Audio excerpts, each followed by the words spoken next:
How to delete TikTok story. Hello guys, welcome back to our channel. In this video, I'll show you how to delete TikTok story. So without further ado, let's get started. It is very easy to delete your story on TikTok. First, you just need to open your TikTok app. Then go to Profile tab.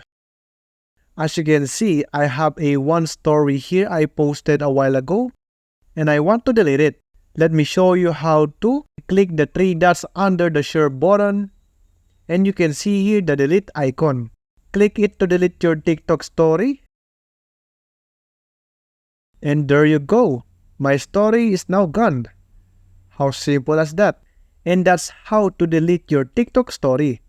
I hope the video was really helpful, and if it did help you, make sure to give it a like and subscribe to the channel. If you have any questions, you can comment down below. Thank you very much for watching till the end of this tutorial. See you soon on the next video.